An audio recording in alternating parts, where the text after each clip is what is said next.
আমাদের অনন্য স্টোরি সকল প্রকার পার্ট গল্প দেখতে আমাদের চ্যানেলটি সাবস্ক্রাইব করে পাশে থাকা বেল আইকনটিতে ক্লিক করে অল নোটিফিকেশন অন করে দিন।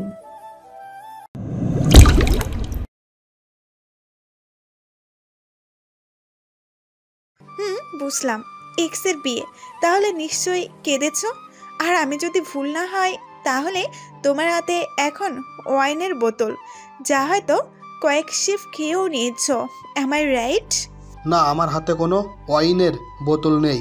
Don't accused me. Mister Rafi, I know you best than any one. এক্ষুনি ওয়াইনের বোতলটা ফেলো, কুইক। এত দামি ওয়াইনটা ফেলতে কষ্ট হবে। এক্সের বিয়ে উপলক্ষে এতটুকু তো চলবেই। ওহো, এক্স এর বিয়ে উপলক্ষে জনাব সেলিব্রেশন করছেন। ওকে, এটাই লাস্ট। কিন্তু তোমার অ্যাসিডিটির প্রবলেম আছে, সো ওকে ওকে, মনে থাকবে আমার মা। কথাটি শুনে আয়ুষী বিরক্ত হয় বেশ, তারপর বিড়বিড় করে বলে, তোমার মা না, তোমার বাচ্চার মা। কিছু বলছো আয়ুষী? কই, না না না তো। কিছু তো একটা শুনলাম, বাচ্চার মা টাইপ। তোমার মাথায় শুনছো? আচ্ছা শোনো না। বলো, শুনছি। মিস ইউ, কবে আসছো? কালকেই। Wow great, Prashu. আমার জিজ্ঞাসন ড্রাগনসের একটা কন্ট্রাক্টস আছে। You will enjoy together. Let's see. Rafi শোনো। হ্যাঁ। Love you. জানি রাফি, বাট কি করব, ভালোবাসাটা যে এমনই হয়। সরি, আমি রাখছি, ভালো থেকো and come back soon, bye. আয়ুষীর বেশ কান্না আসছে রাফির কথা শুনে। যতবারই আয়ুষী তাকে ভালোবাসার কথা বলে তখনই রাফি এই উত্তরটা দেয়। এখন আয়ুষী খুব কাঁদবে, তাই ফোনটা হুট করে রেখে দিয়েছে। এমনিতেই একটা চিজকাঁদুনি মেয়ে, সে তার উপর রাফি শুধু কান্না করাই ওকে। সাইকিয়াট্রিস্টরা হয় গম্ভীর আর ইমোশনালি স্ট্রং, কিন্তু আয়ুষীর বেলায় পুরো উল্টা। যেন ভুল করেই এই পেশায় ঢুকে পড়েছে সে নিজেই ভাবে এত বড় সাইকিয়াট্রিস্ট হয়ে ওর লাভ কি যদি কারো বনে জায়গায় করতে না পারে সে। আয়ুষী গিয়ে আয়নার সামনে দাঁড়ায়, তারপর ভ্যা ভ্যা করে কেঁদে দেয়। আয়না দেখে কাঁদতে তার খুবই ভালো লাগে, তাই আয়নার সামনে দাঁড়িয়েই কাঁদে সে। রাফির মনে খচখচ করছে, সে জানে আয়ুষী ওকে খুব ভালোবাসে, কিন্তু তার মন প্রাণ জুড়ে যে শুধুই অনু। আবারও একটি দীর্ঘশ্বাস ফেলে রাফি নিজের মনকে বোঝায় অনু এখন অন্যের স্ত্রী, তাই অনুকে নিয়ে তার না ভাবাই উচিত। আচ্ছা, আয়ুষীকে কেন সে এত কষ্ট দিচ্ছে? মেয়েটার তো কোনো দোষ নেই, পাগলি মেয়েটা তো শুধু তাকেই ভালোবেসে গিয়েছে। ভেনিসে যাওয়ার পর আয়ুষীর সাথে পরিচয় হওয়ার পর থেকেই আয়ুষী খুঁটি হয়েছিল তার সাথে। আয়ুষীর সাথে কাটানো মেমোরিগুলো চোখে ভাসছে তার। মুহূর্তেই ঠোঁটে হাসি রেখা ফুটে ওঠে রাফির। ফোনটা হাতে নিয়ে আয়ুষীর নাম্বারে ডায়াল করে সে। আয়ুষী কাঁদতে কাঁদতে নাক টানছে, একদম আয়নার সামনে বসে পড়েছিল সে। ফোনটা বাজতেই ফোনটা হাতে নিয়ে রাফির নাম দেখে মনটা নেচে ওঠে ওর। রিসিভ করেই বলে, লাইফে ফার্স্ট আমি কল কাটার পর কল দিয়েছো তুমি। আয়ুষীর আহ্লাদি গলায় কথাটি শুনে হেসে ফেলে রাফি। আয়ুষী মনোযোগ দিয়ে সেই হাসি শুনতে থাকে। ইস, এই হাসিটা সে চোখে দেখতে পাচ্ছে না কেন? ইচ্ছে করছে ফোনের ভেতরে দিয়ে ঢুকে পড়তে। হাসি থামিয়ে রাফি বলে, তো শুনুন মিস সাইকিয়াট্রিস্ট, যেহেতু আমার এক্সের বিয়ে হয়ে গেছে, যেহেতু আমি এখন ডেইলি ডিপ্রেশন এ পড়ব, আর আমার ডেইলি কাউন্সিলিং করা লাগবে, কিন্তু আপনি তো সপ্তাহে মাত্র 2 বার কাউন্সিলিং করেন, একটু কি বাড়ানো যায়? সপ্তাহে 4 দিনের বেশি বাড়ানো যাবে না? কেন যাবে না শুনি? কারণ আমার পেশেন্ট আরও আছে, শুধু আপনি একা না। তাহলে একটা কাজ করতে পারি, যাতে সারা জীবন আপনার থেকে বিনা অ্যাপয়েন্টমেন্টে সময়ে অসময়ে, দিন হোক বা রাত, যখনই আমার ইচ্ছা হয় তখনই কাউন্সিলিং নেওয়া যায়। মানে কিভাবে? সিম্পল, আপনাকে মিস থেকে মিসেস সাইকিয়াট্রিস্ট বানিয়ে। রাফির কথা শুনে আয়ুষীর চোখ কপালে, অবাকে সপ্তম পর্যায়ে সে এখন। What happened miss Ayushi? Will you be Mrs Rafi Afsar? আয়ুষীর খুশিতে গলায় কথা আটকে আসছে, তার মন চাচ্ছে এখন লাফাতে। ওকে, বুঝলাম তুমি রাজি না, রাখছি। ওই না, কে বললো আমি রাজি না? একদম মাথা ফাটিয়ে দেব কিন্তু। মিসেস রাফি আফসার একমাত্র আমিই হব, বুঝলে? এভাবে হুট করে বললে একটু অবাক তো হবই, তাই কথা বেরোচ্ছিল না। আমি তো ভাবলাম তুমি ভাব নিচ্ছ। আমি মোটেও ভাব নেই না। তা তো জানি আমি, আচ্ছা শোনো আয়ুষী, শুনছি। আমি নিজেকে দ্বিতীয়বার সুযোগ দিতে চাই। অনুকে ভুলতে পারবো না জানি, কিন্তু আমি চাই যে তুমি আমাকে নিজের ভালোবাসা দিয়ে আগলে ধরো, আমাকে দ্বিগুণ ভালোবাসো, আমাকে বাধ্য করো তোমার ভালোবাসতে। কি পারবে তো? আয়ুষী নাক টেনে ঠোঁটে হাসি ঝুলিয়ে বলে, একবার ফিরে আসো মিস্টার আফসার। তোমাকে আমার প্রেমের জালে এমনভাবে ভাসাবো যে তুমি আজীবন চাইলেও ছুটতে পারবে না। আর এটাই আয়ুষী এহসানের প্রমিস। উহু, মিসেস আয়ুষী, আফসারের প্রমিস বলো। আগে মিস আয়ুষীর প্রেমে ফেলবো, তারপর মিসেস আফসার হব। ঠিক আছে মহারানী, দেখে নেব। দেখে নিয়েন। অনুর স্বাদ শেষ। বেশ সুন্দর দেখাচ্ছে তাকে। গায়ে জড়ানো ডায়মন্ড কাটের জুয়েলারি, সব জুয়েলারির মাঝেই কালো একটা স্টোন, ডার্ক গ্রিনে উপর কালো কারুকার্য করা। লেহেঙ্গায় আরও অপরূপ লাগছে ওকে। ফাইজা বেগম চোখের কোণা থেকে কাজল নিয়ে অনুর কানের পেছনে লাগিয়ে দিলেন। অনু হুট করেই ফাইজা বেগমকে জড়িয়ে ধরল। ফাইজা বেগম পরম যত্নে অনুর গায়ে হাত বুলিয়ে দিয়ে বললেন, মন খারাপ করিস না, আজকে থেকে তুই আমার মেয়ে হয়েই থাকবি। আমার নোহা আর তুই আমার দুইটা মেয়ে। অনু নাক টেনে আরও আঁকড়ে ধরল ফাইজা বেগমকে, চোখের পানিগুলো চেপে নিল। হঠাৎ তার হাতের দিকে নজর পড়তে এসে ফাইজা বেগমকে ছেড়ে সরে এলো। ফাইজা বেগম বললেন, তুই এখানে বস, আমি গিয়ে রেডি হয়ে নিই। আচ্ছা আম্মি। ফাইজা বেগম যেতেই অনু আলমারি খুলে কিছু খুঁজে নিল, কিন্তু পেল না। কিছুক্ষণ চিন্তা করতেই পরক্ষণে মনে পড়ে গেল তার কাঙ্ক্ষিত বস্তু কোথায়। সোহান মাত্রই গোসল সেরে বেরিয়েছে, পরনে শুধু স্যুটের প্যান্টটাই, খালি গায়ে চুল মুছতে ব্যস্ত সে। হুট করেই অনু রুমে ঢুকে সোহানকে এমন অবস্থায় দেখে কিছুটা বিব্রত বোধ করলো। তারপর আলমারি খুলে কিছু খুঁজতে লাগলে সোহান বলল, কি খুঁজো? এই তো পেয়ে গেছি। কি? অনু সোহানের সামনে একটা ব্রেসলেট উঁচিয়ে ধরে। সোহান সেটি হাতে নিয়ে দেখে প্লাটিনামের ব্রেসলেট, এতে অনুর নাম খোদাই করা। অনু বলে, বাবার দেওয়া শেষ কিছু, তাই আমি চাই বাবার দোয়া হিসেবে আমি আমার হাতেই থাকুক আজকের দিনে। ব্রেসলেটটির দিকে চোখ রেখে অনু বলল। কথাটা বলতে গিয়ে অনুর স্বরটা কেমন যেন ভারী হয়ে এলো, চোখ জোড়া ভরে এলো। সোহান পরম যত্নে সেটি অনুর বাম হাতে পরিয়ে দিল। এরপর সোহান গিয়ে শার্টটা গায়ে জড়িয়ে নিয়ে বোতাম লাগাতে নিলেই অনু এসে বলল, মেয়াই। অনুর থেকে এমন কিছু সোহান মোটেও আশা করেনি। খুশির চোটে সোহানের মুখ দিয়ে কোনো কথা বেরোলো না, সে শুধু মাথা নাড়িয়ে সম্মতি দিল। সোহানের সম্মতি পেয়ে অনু বোতাম লাগাতে শুরু করলো। অনুর বোতাম লাগানো শেষে সোহান শার্ট ইন করে নিল। অনু বেশ যত্নে স্যুটের কোটটা পরিয়ে দিল সোহানকে। সোহান মুগ্ধ হয়ে অনুকে দেখতে ব্যস্ত। বউ সাজে অপরূপ লাগছে অনুকে। অনু এটা ওটা করার সময় ওর চুরি ঝমকার যেন সোহানের বুকে ঝড় তুলছিল।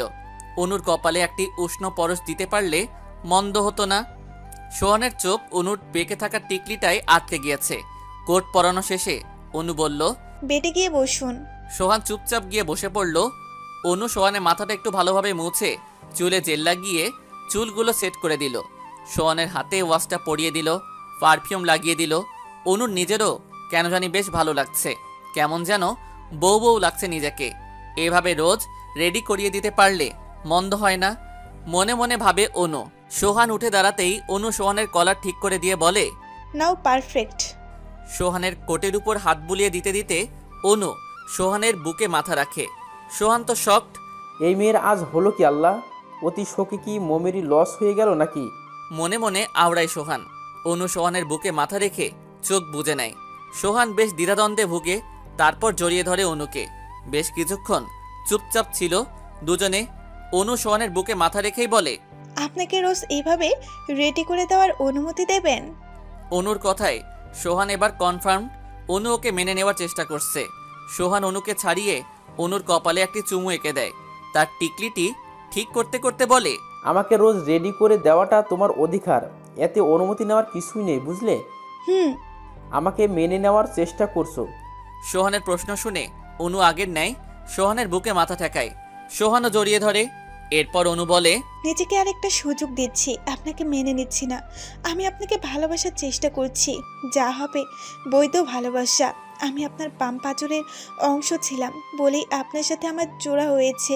বলতে গেলে মা বাবা ভালোবাসা সবই হারিয়ে ফেলেছি, তবুও আমি থমকে থাকতে চাই না, আর এগিয়ে নিতে চাই আপনাকে। আর পাশে খুঁটি হিসেবে আপনাকেই চাই। থাকবেন তো আমার পাশে? সোহান অনুর মাথায় একটি চুমু দিয়ে বলে, যতদিন বেঁচে আমি তোমার ছায়ার মতো পাশে থাকবো। ছায়ার মতো পাশে চাই না, কারণ অন্ধকারের ছায়াও সঙ্গ ছেড়ে দেয়। আমার রক্তে প্রবাহমান রক্তের ন্যায়ের সাথে চাই আপনাকে।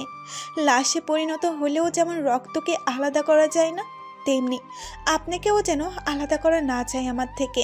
কথা দিলাম, তুমি যেমন ভাবে চাও ঠিক সেভাবেই তোমার পাশে থাকবো। অনু আরেকটু শক্ত করে আঁকড়ে ধরে সোহানকে, সাথে সোহানও।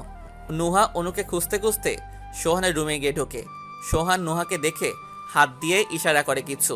নুহা মুচকি এসে দরজা টেনে দিয়ে বেরিয়ে আসে। কিছুক্ষণ আগে রাফির সাথে কথা হয়েছে। রাফি আয়ুষীর কথা বলেছে, সাথে বিয়েরও। নুহা মহা খুশি। রাফির গতি হবে একটা। আয়ুষীর সাথে নুহার দু একবার কথা হয়েছিল। নিঃসন্দেহে খুব ভালো মেয়ে সে, রাফিকে ভালো রাখবে। এতে নুহা বেশ খুশি হয়। এখন অনু আর সোহানকে সাথে দেখে খুশি দ্বিগুণ বেড়ে যায় ওর। মনে মনে আল্লাহকে লাখ লাখ শুক্রিয়া জানায় সবার জীবন এভাবে গুছিয়ে দেওয়ার জন্যে। কিন্তু পরক্ষণেই বুক চিরে দীর্ঘশ্বাস বেরিয়ে আসে ওর। নিজের পেটে হাত রেখে ভাবে তার নিজের জীবনটাই যে অগোছালো রয়ে গেল। গিফট আর ফুলের বুকে হাতে নিয়ে আফিফ গুটি গুটি পায়ে সোহানদের বাসায় ঢুকলো। কতকাল পর এসেছে এখানে তা তার নিজেরও মনে নেই।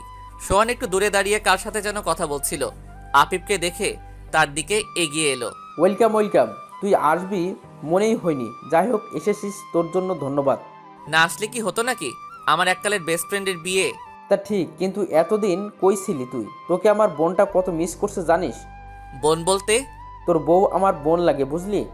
ও, আমি এখানে ছিলাম না, সেমিনারে ছিলাম তাই। আয় ভেতরে চল।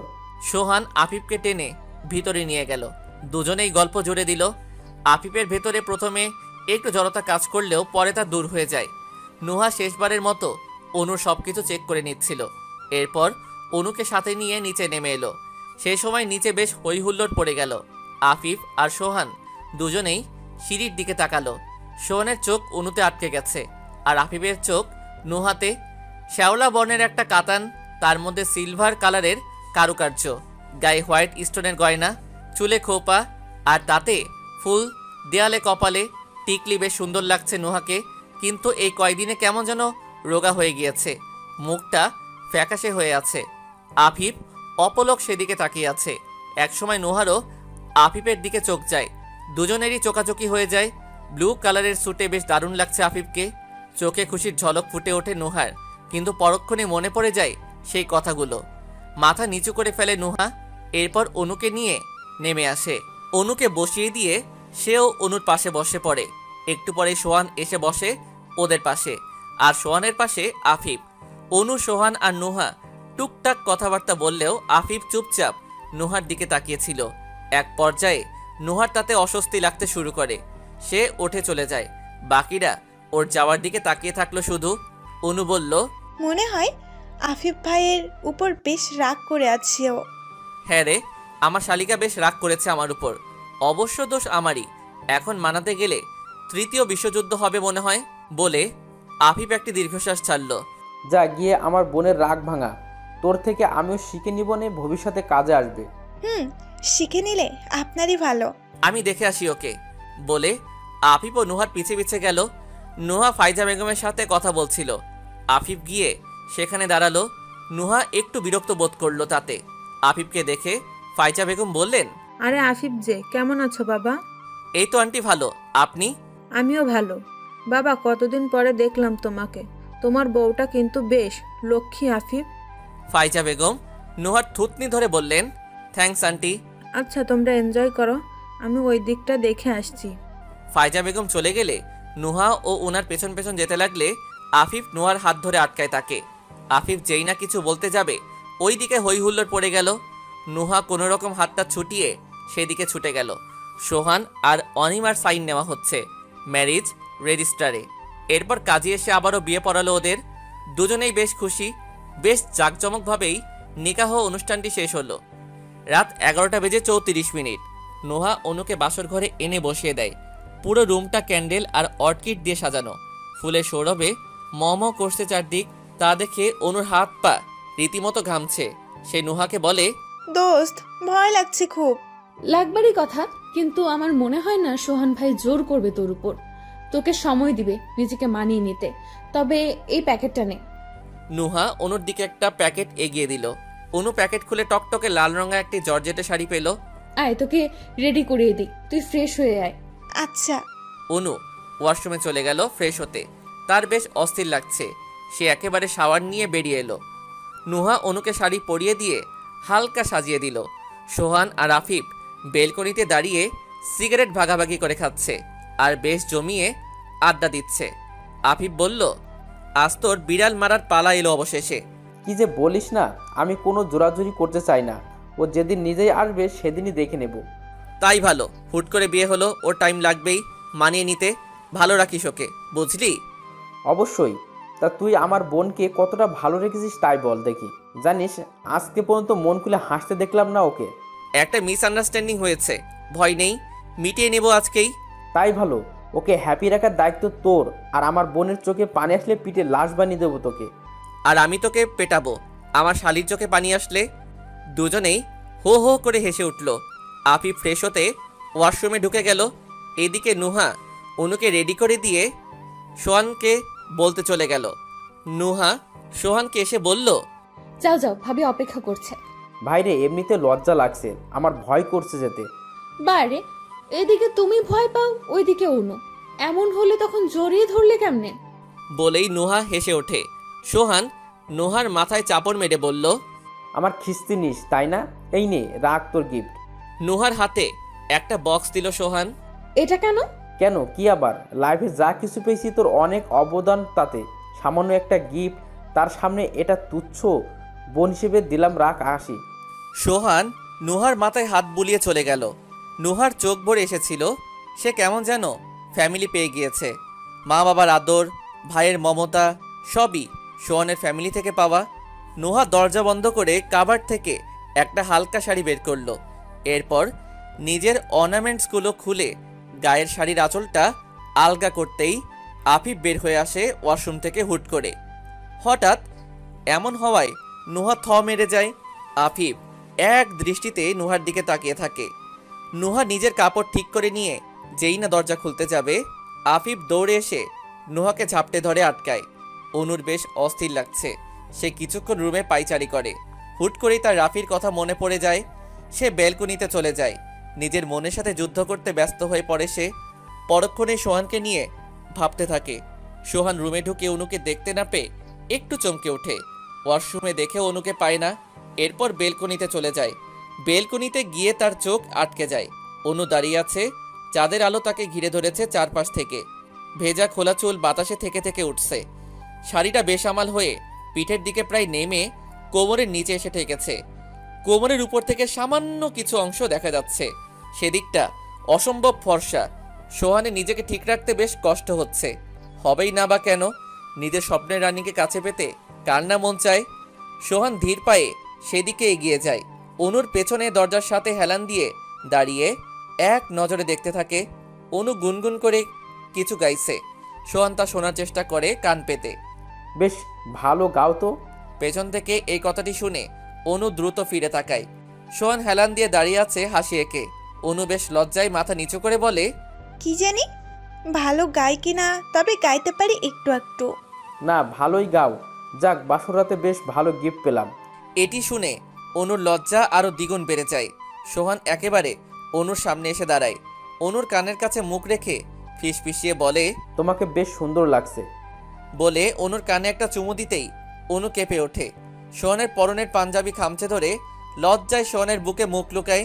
অনুর এমন আচরণে সোহান সম্মতি খুঁজে পায়। সেও অনুকে জড়িয়ে ধরে।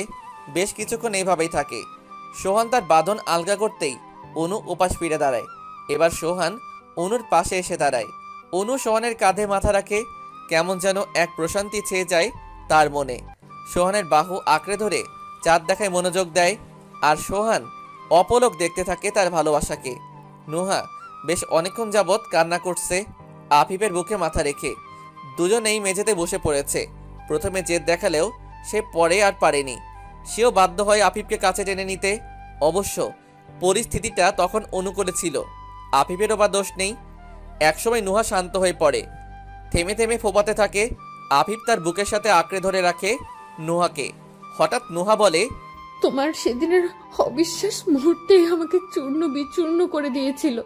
একটা মানুষ কতটা আঘাত পেলে তাহাজ্জুদে নিজের মৃত্যু চাইতে পারে তা তুমি ভাবতেও পারো না। আমি আজ মাফ চেয়েছি ঠিকই, কিন্তু সূক্ষ্ম একটা শাস্তি তোমার জন্য অপেক্ষারত। নুহার কথা শুনে এবার আফিফ নিজেকে ঠিক রাখতে পারে না। নুহার কথার মর্মার্থ বেশ গভীর। কতটা কষ্ট পেলে মানুষ এই কথাগুলো মাথায় আনতে পারে তা বোঝা দেয়। তবে মনোমালিন্যের পর্বটা আজ রাতেই শেষ দুজনের মাঝে। নুহা একসময় আফিফের বুকে ঘুমিয়ে পড়ে। আফিফ নুহাকে শুইয়ে দেয়। বেঘরে ঘুমোয় নুহা, কিন্তু আফিফ পারে না। সূক্ষ্ম একটা শাস্তি তোমার জন্য অপেক্ষারত, এই কথাটি তার কানে বাজতে থাকে। সারা রাত সময় বহমান, কেটে যায় 7টি বছর। বাবার হাত ধরে গুটি গুটি পায়ে হসপিটালে করিডোরে এগিয়ে যেতে থাকে 6 বছরের আনুফা। আনুফা আফিফ আর নুহার সন্তান। তাদের দিকেই এগিয়ে আসে সোহান আর অনু, আর সোহানের কোলে তাদের 4 বছরের ছেলে সিদ্ধার্থ। সবাই মিলে কেবিনে ঢুকে। নুহা হসপিটালের সিটে একটি ফটো ফ্রেম হাতে নিয়ে বসে আছে। আফিফ, সে আর আনুফার হাস্যোজ্জ্বল একটি ছবি। অনু ভেতরে ঢুকতেই নুহাকে দেখে তার বুকটা ধক করে ওঠে। শুকিয়ে কাঠ হয়ে গিয়েছে সম্পূর্ণ, মাথায় একটা চুলও নেই, ভ্রু জোড়াও যায় যায় অবস্থা। অনু নুহাকে জড়িয়ে ধরে ঢুকরে কেঁদে ওঠে। ব্রেস্ট ক্যান্সারে ভুগছে নুহা, সবার থেকেই আড়াল করে যায়। এখন লাস্ট স্টেজে বাঁচার সম্ভাবনা নেই বললেই চলে। 3 বার কেমোথেরাপি দেওয়ার ফলে এই অবস্থা। দিনগুলো হসপিটালের সিটেই কাটছে গত 4 মাস ধরে। সোহান দ্রুত বেরিয়ে যায়, হাজার হলেও বোনের মতোই তার। বোনের এই করুণ অবস্থা ওর পক্ষে দেখা সম্ভব নয়। বেরিয়ে চোখের জল ফেলে সে। সিদ্ধার্থ তার ছোট ছোট হাত দিয়ে বাবার চোখের জল মুছে দিয়ে বলে, বাপি, ফুপ্পির কি হয়েছে? ফুপ্পি বেল্লুমাতা হলো কেন? ফুপ্পির ও কি গলম লাগে আমার মতো? সোহান কিছু বলে না, সিদ্ধার্থকে বুকে জড়িয়ে নেয় শুধু। কান্নারত অনুকে নুহা সান্ত্বনা দিতে থাকে। পাশেই আনুফাকে দেখে নুহা কাছে ডেকে নেয়।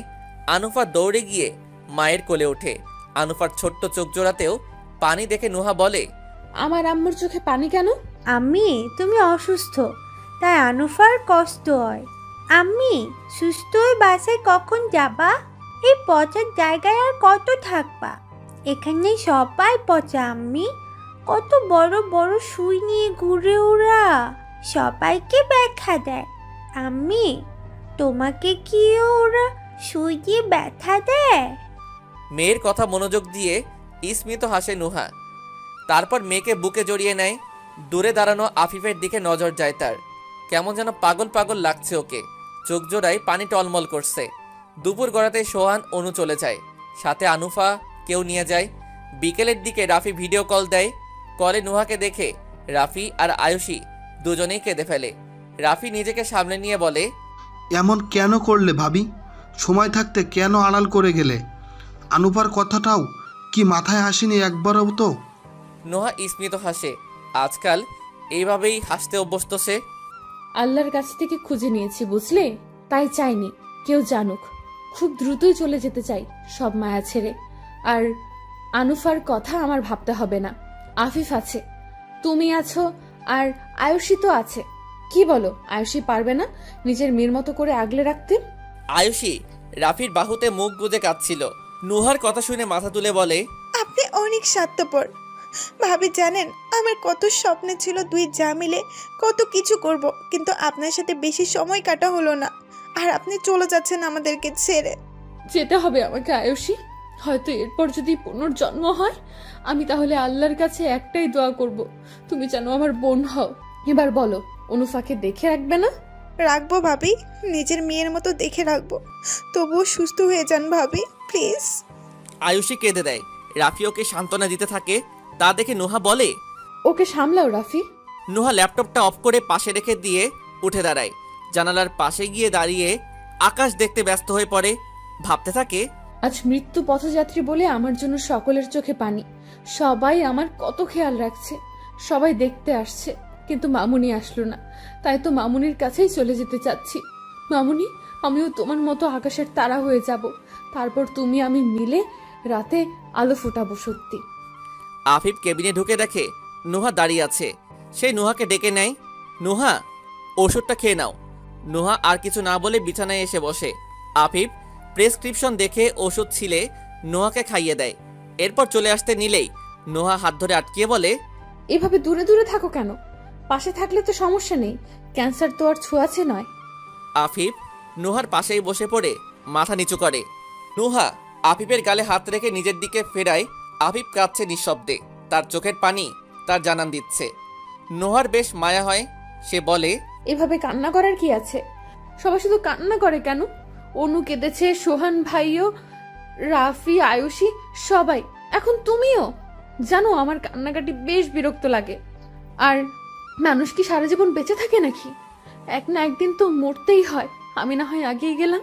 এবার আফিফ শব্দ করে কেঁদে ওঠে, নুহাকে জড়িয়ে ধরে কাঁদতে কাঁদতে বলে, কতটা পাথর হয়ে গিয়েছে তুমি নুহা, নিজেটাই দেখছো শুধু। আনুফার কথা ভাবলে না, আমার কথা ভাবলে না। আমরা কিভাবে বাঁচবো তোমাকে ছাড়া? আমি আনুফাকে কি জবাব দেব? কেন লুকালে বিষয়টা তুমি? যদি হারিয়ে যাও তাহলে কি হবে আমাদের? সময় গড়ালেই শিখে যাবে আমাকে ছাড়া থাকা, আর অনুফাও শিখে যাবে কারোর জন্য কাউকেই মরতে হয় না। আফিফ বেঁচে থাকতে হয় লড়াই করে, তোমরাও পারবে। আফিফ নুহাকে ছেড়ে দেয়। নুহার ঠোঁটে সেই স্মিত হাসিটি এখনো লেপ্টে আছে। তা দেখে আফিফের ভেতরটা যেন আরও দুমড়ে মুচড়ে যায়। তার কানে বাজতে থাকে 7 বছর আগের রাতে নুহার বলা সেই কথাটি, সূক্ষ্ম একটা শাস্তি তোমার জন্য অপেক্ষারত। হয়তো এই সূক্ষ্ম শাস্তিটির কথাই বলছিল নুহা। সত্যি এই শাস্তিটা বেশ হৃদয় বিদারক। নিজের চোখের সামনে নিজের ভালোবাসার মানুষকে তিলে তিলে মরতে দেখা দুনিয়ার নিষ্ঠুরতম দৃশ্যের মাঝে অন্যতম।